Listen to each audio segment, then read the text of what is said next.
Aslam dear students, welcome back to my YouTube channel English with Wadood Khan. तो आज हम पढ़ेंगे फ़िगर्स ऑफ स्पीच। कुछ इंपॉर्टेंट फ़िगर्स ऑफ स्पीच पढ़ेंगे जिनमें एटा में सवाल आते हैं। मोस्ट कॉमनली जो फ़िगर्स ऑफ स्पीच इस्तेमाल होते हैं आज हम उसको डिस्कस करेंगे। फ़िगर्स ऑफ स्पीच जो होते हैं बहुत ही आसान है, बस आपने सिर्फ क्या करना है, इस पर कॉन्सेप्ट क्लियर करना है, रट्टे नहीं लगाने, ठीक है। अच्छा, तो वीडियो को अपने एंड तक ज़रूर देखना है। इंशाल्लाह इस वीडियो को देखने के बाद तो आपके फ़िगर्स ऑफ स्पीच क्लियर हो जाएंगे। ओके, सो पहले थोड़ा सा डिस्कस कर लेते हैं कि फ़िगर्स ऑफ स्पीच होते क्या है। फ़िगर्स ऑफ स्पीच जो होते हैं वो मोस्ट कॉमनली जो है ना, शायर जो होता है, पोइट जो होता है, वो पोइट्री में इस्तेमाल करता है। और क्यों इस्तेमाल करता है? इसलिए वो इस्तेमाल करता है ताकि वो पेचीदा कम्प्लेक्स आइडियाज़ को वो क्या करे, आसानी से एक्सप्लेन करे, या वो इनडायरेक्टली, यानी अगर कोई बात कहने की वो कोशिश करता है ना, वो डायरेक्टली नहीं कहता बल्कि वो इनडायरेक्टली कहने की कोशिश करता है through the use of figures of speech. अच्छा, इसके अलावा फिगर्स ऑफ स्पीच जो होते हैं ना, ये क्या करते हैं, it adds beauty to the poetry. ये पोइट्री को सजाने के लिए, यानी फॉर एग्ज़ाम्पल शादी पे आप घर सजाते हैं तो वो खूबसूरत नज़र आता है। इसलिए अगर आप पोइट्री में फिगर्स ऑफ स्पीच इस्तेमाल कर दें तो आपकी पोइट्री भी क्या होती है, खूबसूरत नज़र आती है। तो फिगर्स ऑफ स्पीच जो होता है ना, एक किस्म की डेकोरेटिव लैंग्वेज होती है जो शायर पोइट इस्तेमाल करते हैं पोइट्री में। अच्छा, हमारे पास मुख्तलिफ़ किस्म के फिगर्स ऑफ स्पीच होते हैं। सबसे पहला जो फिगर्स ऑफ स्पीच है वो हमारे पास है सिमिली। अच्छा, इसकी डिफिनीशन अगर हम देख लेते हैं, simile is a figure of speech that is used to compare two different things by using as or like।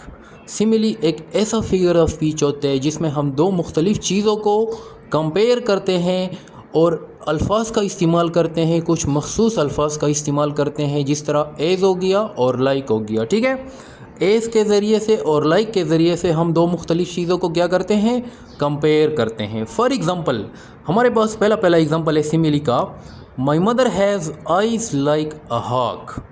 अब यहाँ पे अगर हम देख लेते हैं, मदर की आंखों को हमने किसके साथ कंपेयर किया है, हॉक के साथ। यानी माँ की आंखों को मैंने कंपेयर किया है हॉक, यानी जो हमारे पास हॉक होता है, एक किस्म का परिंदा होता है, उसकी आंखों के साथ मैंने कंपेयर किया है।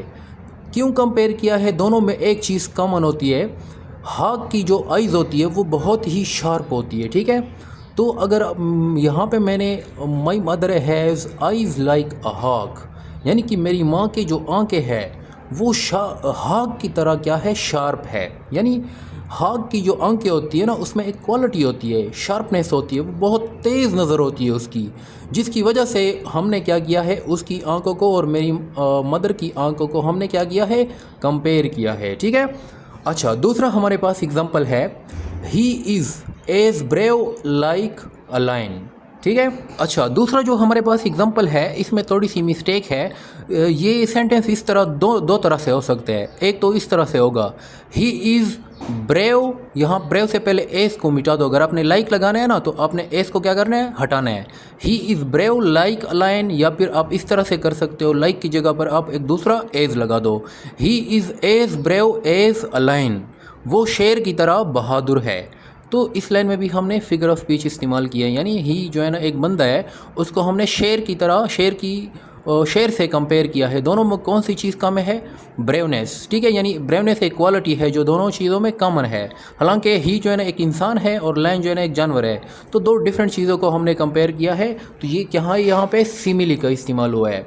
तीसरा हमारे पास एग्जाम्पल है, the water is as clear as a crystal, ठीक है। यानी कि पानी जो है वो क्रिस्टल की तरह साफ़ है। तो यहाँ पे भी हमने सिमिली का इस्तेमाल किया है, यानी पानी को हमने क्रिस्टल के साथ कंपेयर किया है, क्योंकि क्रिस्टल जो होता है वो बहुत ही ज़्यादा क्लियर होता है, शफाफ होता है। और पानी की अगर बहुत ज़्यादा साफ़ हो तो पानी को हमने क्या किया है, क्रिस्टल के साथ कंपेयर किया है बाय यूजिंग एज, ठीक है। अच्छा, दूसरा फिगर ऑफ स्पीच हमारे पास होता है मेटाफर। मेटाफर और सिमिली में जो है ना, ये फ़र्क है कि सिमिली में हम एज और लाइक का इस्तेमाल करते हैं, जबकि मेटाफर में हम एज और लाइक का इस्तेमाल नहीं करते, बल्कि मेटाफर में हम क्या करते हैं, दो चीज़ों को, दो डिफरेंट चीज़ों को हम डायरेक्टली कंपेयर करते हैं विदाउट यूजिंग एज और लाइक, ठीक है। डिफिनीशन अगर हम देखते हैं, metaphor is a figure of speech that is used to compare two different things directly, ठीक है, विदाउट यूजिंग एज और लाइक। मेटाफर में हम दो डिफरेंट चीज़ों को डायरेक्टली कंपेयर करते हैं और यहाँ पे हम एज और लाइक का इस्तेमाल नहीं करते हैं। एग्जाम्पल अगर हम देख लेते हैं, पहला हमारे पास एग्जाम्पल है ही इज़ अ लायन। तो यहाँ पे मैंने क्या किया है कि वो एक शेर है, यानी मैंने ये नहीं कहा कि वो शेर की तरह बहादुर है, बल्कि मैंने उसे डायरेक्टली शेर कहा है कि वो क्या है, शेर है। अब इसका ये मतलब नहीं होता कि कोई इंसान जो है ना वो जानवर तो नहीं बन सकता ना, इसका मतलब ये होता है कि वो शेर की तरह बहादुर है, यानी इनडायरेक्टली आपको ये समझना होगा। ठीक है, हमने ही को कंपेयर किया है शेर के साथ, लेकिन हमने कंपैरिजन के लिए किसी अल्फाज का इस्तेमाल नहीं किया, बल्कि हमने डायरेक्टली कंपेयर किया है विदाउट यूजिंग एज और लाइक। तो इस तरह जब आप कंपैरिजन करते हो दो चीज़ों के दरमियान, तो उसको हम क्या कहते हैं, मेटाफर कहते हैं।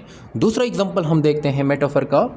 ओके, दूसरा हमारे पास एग्जांपल है मेटाफर का, लाइफ इज़ अ जर्नी। यानी ज़िंदगी को हमने क्या किया है, एक सफ़र के साथ क्या किया है, जर्नी के साथ कंपेयर किया है डायरेक्टली। यानी हम कहते हैं कि ज़िंदगी क्या है, एक सफ़र है, तो किसी खूबी की वजह से हमने लाइफ को क्या किया है, कंपेयर किया है जर्नी के साथ, तो ये भी एक मेटाफर है। तीसरा हमारे पास एग्जांपल है, इससे आपको क्लियरली समझ आ जाएगी। My friend is a snake. इसका मतलब ये होता है कि मेरा दोस्त शेर है, सॉरी मेरा दोस्त सांप है। अब यहाँ पे सांप जो है ना एक जानवर है, जबकि मेरा दोस्त तो एक इंसान है ना, तो एक इंसान कोई जानवर तो नहीं हो सकता। अब इसका मतलब असल में ये होता है कि मेरा दोस्त जो है वो सांप की तरह है। ठीक है, यानी बैक बाइटिंग जो करते हैं, पीछे आपके साथ जो बाइटिंग करते हैं, आस्तीन का सांप जो होते हैं, तो उस सेंस में हमने क्या किया है, दोस्त को कंपेयर किया है स्नेक के साथ, क्योंकि वो एक दूसरे को धोखा देते हैं या किसी चीज़ की वजह से आप इस्तेमाल करते हो ना कि कुछ दोस्त ऐसे होते हैं जो आस्तीन के सांप होते हैं, तो ये उस सेंस में आप इस्तेमाल कर रहे हो। ठीक है, अच्छा, तीसरा फिगर ऑफ स्पीच है हमारे पास पर्सोनिफिकेशन। पर्सोनिफिकेशन की अगर हम डिफिनीशन को देख लेते हैं, personification is a figure of speech that is used to give human qualities to non living things और नॉन ह्यूमन थिंग्स। इसका मतलब ये होता है कि जब हम किसी नॉन लिविंग थिंग्स को या किसी गैर इंसानी चीज़ों को हम इंसानों वाली खूबी देते हैं, तो फिर हम उस टेक्निक को क्या कहते हैं, पर्सोनिफिकेशन। एग्जाम्पल के ज़रिए से आपको समझ आ जाएगी। For example, the moon smiled at us. अब यहाँ पे अगर आप देख लेते हैं, जो मून होता है वो कभी स्माइल नहीं करता है ना, स्माइलिंग जो होती है ना, हंसना, वो इंसानों की खूबी होती है, लेकिन यहाँ पे मून को हमने क्या किया है, इंसानों वाली खूबी दी है कि वो हंसता है। ठीक है, तो यहाँ पे हमने कौन सा फिगर ऑफ स्पीच इस्तेमाल किया है, पर्सोनिफिकेशन। यहाँ पे हमने मून को क्या किया है, पर्सोनिफाई किया है। दूसरा एग्जाम्पल देखते हैं। अच्छा, दूसरा हमारे पास एग्जाम्पल है, the flowers danced in the wind. यानी कि जो फूल थे वो हवा में नाच रहे थे। अब यहाँ पे जो फूल होते हैं वो तो नॉन लिविंग थिंग्स है ना, सॉरी वो लिविंग थिंग्स है, लेकिन वो उसमें डांसिंग की क्वालिटी नहीं होती। डांसिंग जो है ना वो इंसानों की क्वालिटी होती है, लेकिन यहाँ पे हमने क्या किया है, फ्लावर्स को पर्सोनिफाई किया है, उसको हमने इंसानों वाली खूबी दी है जिस तरह के वो नाच सकता है। तो यहाँ पे भी पर्सोनिफिकेशन का इस्तेमाल हुआ है। इसके अलावा हमारे पास जो चौथा फिगर ऑफ स्पीच है, हाइपरबली, उसको हम क्या कहते हैं, हाइपरबली। अच्छा, हाइपरबली क्या होता है? हाइपरबली की डिफिनेशन को अगर हम देख लेते हैं, an exaggeration used for emphasis और इफेक्ट। इसके अगर मैं आपको सिंपल अल्फाज में बताऊं तो हाइपरबली एक ऐसा फिगर ऑफ स्पीच होते हैं जिसको हम, यानी अगर हम किसी चीज़ को बड़ा चढ़ा कर बयान करते हैं तो वहाँ पे हम क्या इस्तेमाल करते हैं, हाइपरबली। अब जो है ना एग्जाम्पल के ज़रिए से मैं आपको समझाता हूँ। पहला हमारे पास एग्जाम्पल है, I am so hungry I could eat a horse. यानी कि मैं इतना भूखा हूँ कि मैं एक घोड़ा खा सकता हूँ। तो यहाँ पे हमने क्या किया है, बड़ा चढ़ा कर बयान किया है ना भूख को, कि मैं इतना भूखा हूँ कि मैं पूरा घोड़ा खा सकता हूँ। इसका मतलब ये नहीं होता कि आप वाकई में घोड़ा खा सकते हो, इसका मतलब ये होता है कि आप बहुत ज़्यादा भूखे हो। तो यहाँ पे क्या इस्तेमाल हुआ है, हाइपरबली। ठीक है, ओके। दूसरा हमारे पास एग्जांपल है, he runs faster than the wind. यानी कि वो हवा से तेज़ भागता है। इसका मतलब ये होता है कि वो बहुत तेज़ भागता है। ठीक है, तो यहाँ पे भी हाइपरबली इस्तेमाल हुआ है। तीसरा एग्जांपल देखते हैं, I have told you a millions times. यानी कि मैंने आपको 1000 दफ़ा कहा है, ठीक है, बताया है। तो इसका यहाँ पे मतलब ये होता है कि मैंने आपको बहुत ज़्यादा बार बताया है। तो बड़ा चढ़ा कर यहाँ पे बयान किया है, यानी मिलियन टाइम्स आप किसी को भी नहीं बता सकते। ठीक है, तो यहाँ पे हमने क्या किया है, बड़ा चढ़ा कर बयान किया है किसी स्टेटमेंट को। तो जब आप किसी बात को बड़ा चढ़ा कर बयान करते हो या किसी चीज़ को बड़ा चढ़ा कर बयान करते हो, तो उसको हम कहते हैं कि वहाँ पर आपने हाइपरबली की टेक्निक इस्तेमाल किया है। ठीक है, ओके। इसके बाद हमारे पास जो पांचवा टाइप है उसको हम कहते हैं इलिट्रेशन। ठीक है, इलिट्रेशन क्या होता है, कौन सा फिगर ऑफ स्पीच होता है? Repetition of same sound at the beginning of near by words, यानी कि अगर एक ही साउंड बार बार रिपीट हो रहा हो, यानी कुछ करीब वाले अल्फाज में एक ही लफ्ज़ या एक ही आवाज़ बार बार रिपीट हो रहा हो करीब वाले अल्फाज में, तो उस टेक्निक को हम क्या कहते हैं, एलिट्रेशन। एग्जाम्पल के ज़रिए से ये डिफिनीशन मैं आपको समझाता हूँ। पहला हमारे पास एग्जाम्पल है, she sells sea shells by the sea shore. तो यहाँ पे अगर आप देख लेते हैं ना, शी सेल्स सी शेल्स, तो यहाँ पे शी सेल्स सी शेल्स, शीन की आवाज़ रिपीट हो रही है शी में और शेल्स में, सेल्स सी में सी वाली आवाज़ रिपीट हो रही है, ठीक है। इसके बाद अगर हम देख लेते तो ऐसे नियर बाई यानी साथ वाले अल्फाज अगर हो, उनमें अगर एक ही तरह का साउंड रिपीट हो रहा हो, तो उस लाइन में एलिट्रेशन का इस्तेमाल होता है, ठीक है। अच्छा, दूसरा एग्जांपल है हमारे पास, lazy lizards lying in the सन।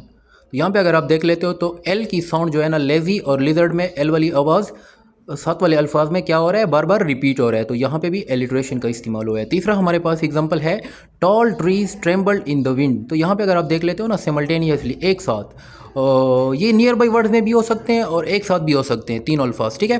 तो टॉल में टी आर है, ट्रीज में टी आर है, ट्रेम्बल्ड में टी आर है, तो यहाँ पे टी की साउंड रिपीट हो रहा है, तो यहाँ पे भी इलिट्रेशन का इस्तेमाल हुआ है। सो डियर स्टूडेंट, ये जो था 10th के लेवल तक मैंने आपको ये फिगर्स ऑफ स्पीच कवर किए हैं, जो 10th तक मोस्ट कॉमनली ये फिगर्स ऑफ स्पीच पेपर में आते हैं, ठीक है। और ईटा का सिलेबस भी 10th तक होता है, तो इसके अलावा बाकी फिगर ऑफ स्पीच को मेरे ख्याल से आपको देखने की ज़रूरत नहीं है। ये most important figure of speech है जो बार बार रिपीट होते हैं। तो आपने इस वीडियो को देख लेना है। अगर किसी चीज़ की समझना है तो आप मुझसे पूछ सकते हो, कमेंट में भी आप पूछ सकते हो, या आप मुझसे डायरेक्टली व्हाट्सएप के ज़रिए से भी पूछ सकते हो। That is all for today, see you next time.